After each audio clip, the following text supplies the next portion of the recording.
Hello everyone, it's Scott, and we're back with Final Fantasy from Magic the Gathering. And today we're going to look at, in this video, the Mythic Rares from day one of Final Fantasy previews, because they gave us basically more than a day's worth of Mythic Rares to look at. So we're going to look at those first, but before we do, remember to like and subscribe to get further content like this throughout Final Fantasy preview season and beyond. And don't forget, you can always get cards from the set at caffeinatedgamers.tcgplayerpro.com. And what I'm going to do with today's videos is I'm going to do one on Mythic Rares, I'm going to do one on Rares, and then we'll see where we go from there. So let's dive into the Mythic Rares. So first is Sephiroth, Fabled Soldier for 2 and a black mana. You can legendary creature that's a human avatar soldier. He's a 3/3. And whenever Sephiroth enters or attacks, you may sacrifice another creature. If you do, draw a card, and when another creature dies, target opponent loses 1 life and you gain 1 life. If this is the 4th time this ability has resolved this turn, transform Sephiroth. So really powerful card here that easily will slot nicely into any aristocrat style deck. I think this is not just a card that will go into standard aristocrat style decks, but in other formats as well. And if you do get to that 4th sacrifice on a given turn, then you get Sephiroth, One-Winged Angel, a legendary creature, Angel Nightmare Avatar. It's a 5/5 with flying and with supernova. As this creature transforms into Sephiroth, One-Winged Angel, you get an emblem with whenever a creature dies, target opponent loses 1 life and you gain 1 life.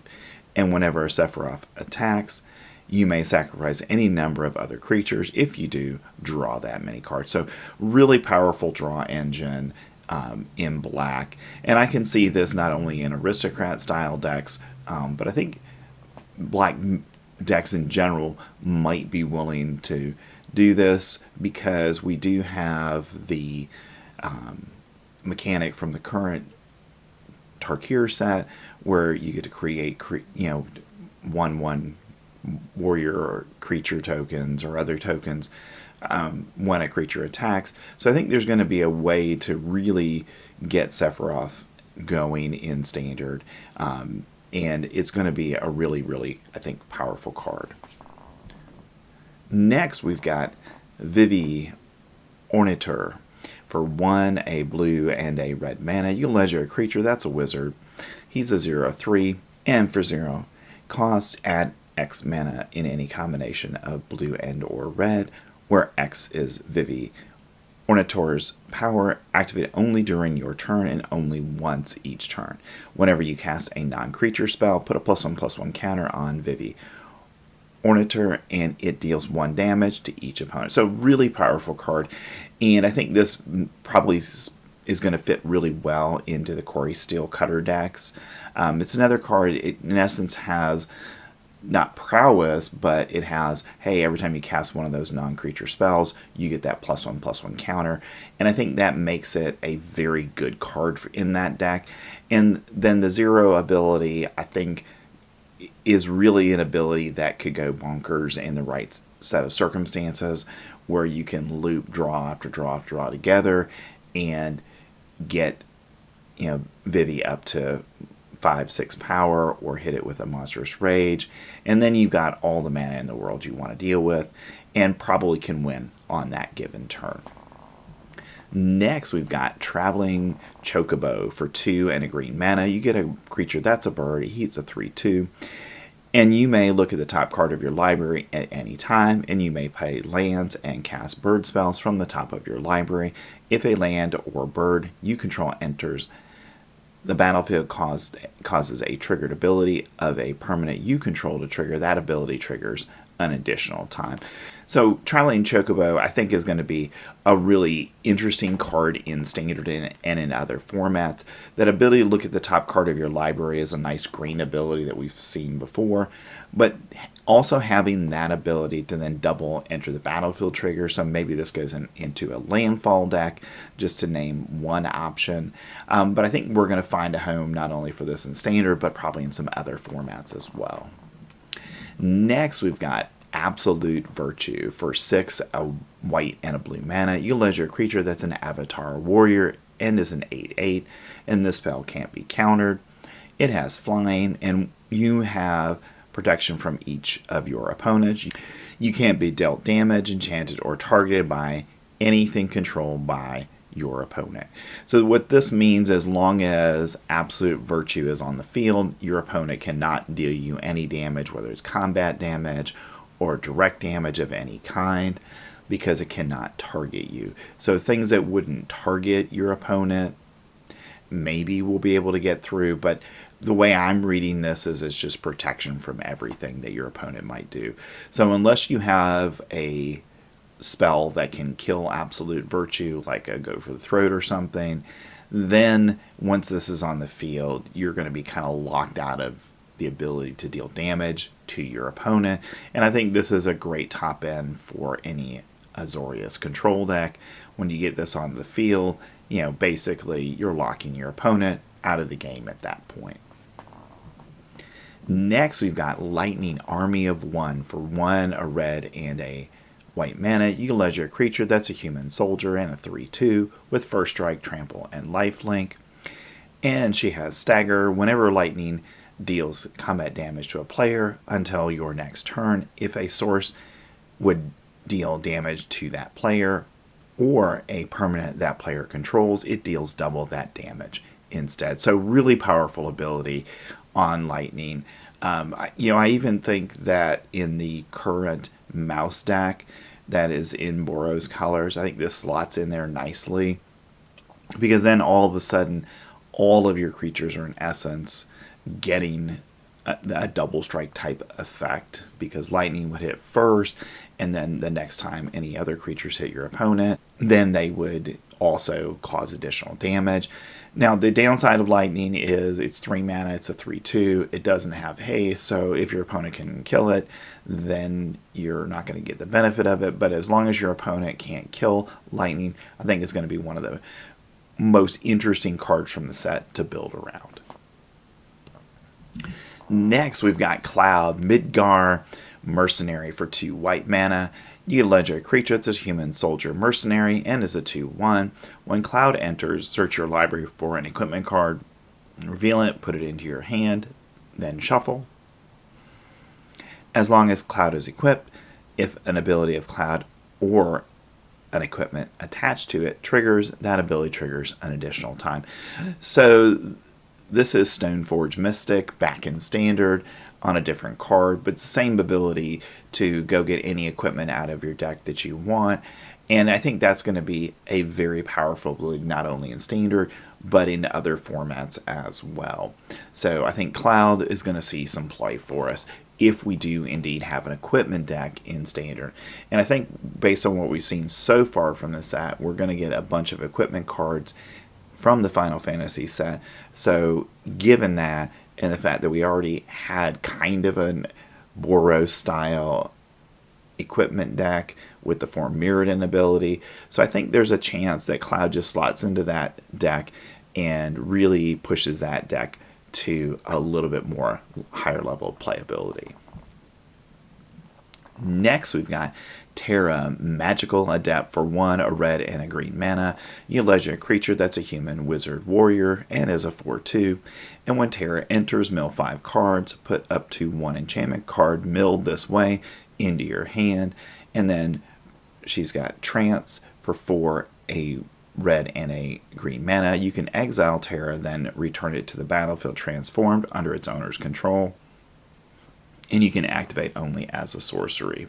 Now, when you transform it, you get Esper Terra, and that is a flying legendary enchantment creature that's a sage warrior with flying as a 6/6, and it has on chapter 1, 2, and 3 create a token that's a copy of target non-legendary enchantment you control. It gains haste. If it's a saga, put up to 3 lore counters on it, sacrifice it at the beginning of your next end step, and on chapter 4 you can add 2 mana of each color, exile Esper Terra, then return it to the battlefield face up, and you get Terra Magical Adept back, and you'll be able to then again go ahead and mill those 5 cards, find another enchantment, and keep the cycle going. So I think really the question is there going to be an enchantment deck that's in red and green that wants this card? And if we do have one that indeed wants to have a Terra in it, then I think this is going to be a really nice and interesting card for that style of deck. Next, we've got Dark Confidant. For 1 and a black mana, you get a 2/1 human wizard. And at the beginning of your upkeep, reveal the top card of your library and put that card into your hand. You lose life equal to its mana value. So Dark Confidant is a reprint and has, for a long time was a very, very powerful card in Modern. Not so much anymore, but it's never really been in Standard. So I think this is a wonderful opportunity to see if Dark Confidant works in Standard. And I think there's a chance that, any black deck, particularly any black deck that has ways of gaining life, is going to want this in their deck. All right, and that brings us to Clive. Ifrit's dominant for 4 and 2 red mana. You get a legendary creature that's a human noble warrior. He's a 5/5, and when Clive enters, you may discard your hand, then draw cards equal to your devotion to red. Each red in the mana cost of a permanent you control counts towards your devotion to red. So, very powerful ability there on Clive. And probably when you're casting Clive, you're probably not going to have any cards in your hand anyway. So you can, probably are going to be able to get 4, 5, or more cards when you cast Clive. So that kind of refills your hand in the mid to late game and then get you going from there. And for an additional 6 mana, you can exile Clive, then return it to the battlefield, transform under its owner's control, and you can activate this only as a sorcery. And when you do, you get Ifrit, Warden of Inferno. It's a legendary enchantment creature that's a sage demon. He's a 5/5. And on Chapter 1, Ifrit fights up to 1 target other creature. On Chapters 2 and 3, you get 4 mana. And if Ifrit has 3 or more lore counters on it, exile it, then return it to the battlefield, front faced up. So you get Clive back, and then you'll get that additional activation of Clive entering the battlefield, where you can discard your hand and draw as many cards as equal to the number of red devotion you have. So again, I think the question is in Standard this going to be a good card? I think it's probably not going to be, just because we've already got good 6 mana cards in red that don't see any play, but possibly because of that extra card draw. Maybe if we get to a red mid-range style deck, then maybe Clive has a chance to see Standard play. And really, with all the cards that we've looked at so far, all of them, I think, are going to be good Commander cards. So Commander players, I think, are going to really like this set, because I've got the feeling that a lot of the cards are really designed more with Commander in mind than with Standard. All right, and that brings us to Summon Bahamut. For 9 mana, you get an enchanted creature, a Sage Dragon. That's a 9/9 with flying. On Chapter 1 and 2, destroy up to 1 target non-land permanent. On Chapter 3, you get to draw 2 cards. And then on Chapter 4, this creature deals damage equal to the total mana value of other permanents you control to each opponent. So if you can get Bahamut onto the field and you can get to Chapter 4, you're probably going to win the game at that point. The problem is it's 9 mana. So the question is this going to be a good reanimation target in Standard? And the answer to that question is, I think we don't know yet. Because we've already got really good reanimation targets in Standard. So I'm not sure this is going to be quite good enough. But we also have the new Ugin card, and it wants colorless things in the deck. So I could see this, being part of an Ugin colorless build. And now you've got something really powerful to bring back when you ultimate Ugin. All right, and that brings us to Y'shtala rule. For 4 and 2 blue mana, you can legendary creature. That's a cat druid. She's a 3/5. And at the beginning of your end step, exile target creature you control, then return it to the battlefield under its owner's control. Then, if it's the first end step of the turn, there is additional end step after this step. So, very powerful ability on Ystara. Getting 2 end steps, getting to flicker something every end step is really powerful. Just doing it once, but doing it twice is, I think, even more powerful. Now, obviously, this is probably more of a commander card than it is for standard, but I think in the right standard deck, with a deck that's built around enter the battlefield triggers, Ystala could be a really, really powerful card in that kind of build. And maybe in some ramp style deck that helps you get to Ystala before turn 6. I think in that case, then there's some standard playability, but I'm not expecting to see, this be a tier 1 card. And that brings to Yuna Hope of Spira. For 3, a green and a white mana, you can legendary creature that's a human cleric and is a 3/5. And during your turn, Yuna and enchantment creatures you control have trample, lifelink, and ward 2. And at the beginning of your end step, return up to 1 target enchantment card from your graveyard to the battlefield with a finality counter on it.